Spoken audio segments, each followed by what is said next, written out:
most of us weren't there for the 70s, but I think the 70s did have a huge impact on us. In retrospect, you can kind of look back and be like, man, all of that was awesome. There were so many great little blips and movements. I think it's a really unique time in American history. The most popular music at the time was having something important to say. So many great genres and styles came out of the 70s. It's hard to know where to begin. You had disco, you had reggae, or you had punk.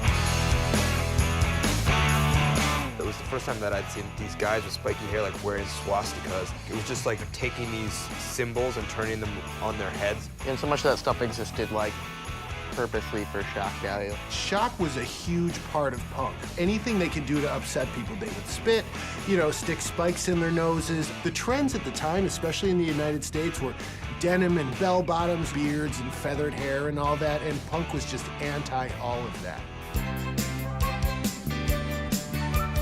The whole disco movement just blew our minds. Bands like Sly and the Family Stone, Chic, the Bee Gees, the songwriting is just absolutely phenomenal, and the way they put songs together and the way they put records together is something totally inspiring, which had totally passed me by for so many years until I really started to listen and appreciate what they were doing.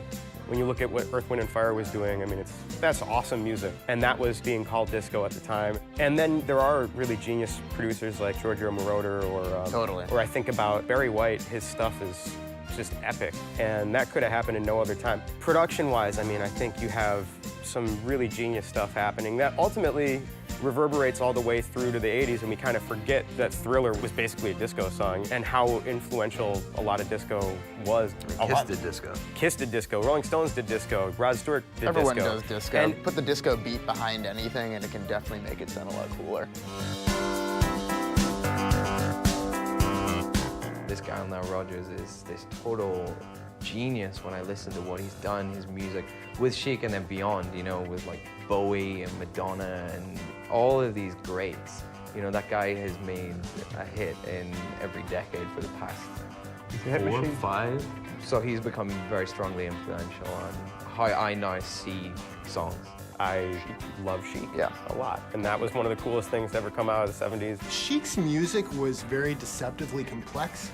It sounded simple, but it wasn't. And it was so effective that, of course, Chic's Good Times was not only used for Another One Bites the Dust by Queen, it was the song that they rapped over for Rapper's Delight. The Sugar Hill Gang did. I think the 70s is one of the weirdest eras because a lot of other eras reverberate and they come around in cycles. The 70s never really went away. The 70s were as fertile as any decade of music, including the 60s. The impact of both disco and punk were immediate and have continued to be felt in so many different artists ever since. I really learned to sing impersonating Elvis Costello, more or less.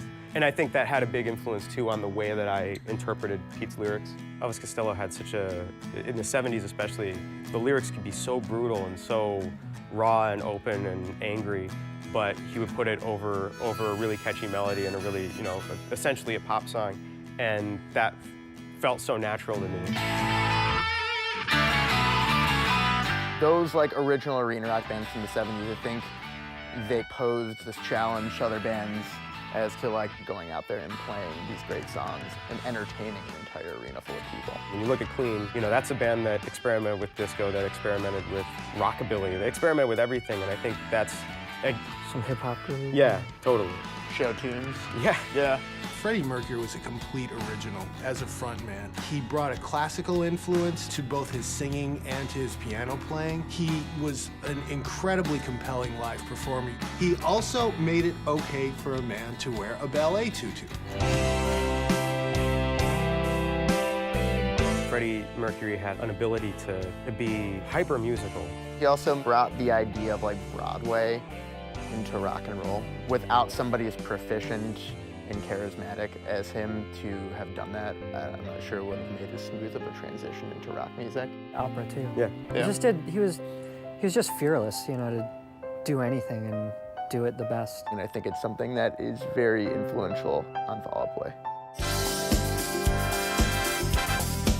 The whole 70s music thing has been more of a recent thing for me, but it's definitely started to influence a lot of what is coming into my head now, in terms of ideas for new music. Anything that we do has been, you know, from the disco, simple disco drum beat, like that's pretty much half our first album at least. Giorgio Moroder and the synthesizer, like that's massively influenced Giorgio Moroder's everything we've done. huge. If those two things didn't exist, like we wouldn't be able to make the music we do. Something as simple as the bass line in I Feel Love, Donna Summer, you know, that's ubiquitous, you know, that's been used time and time again since then until now, and it will be for years and years to come.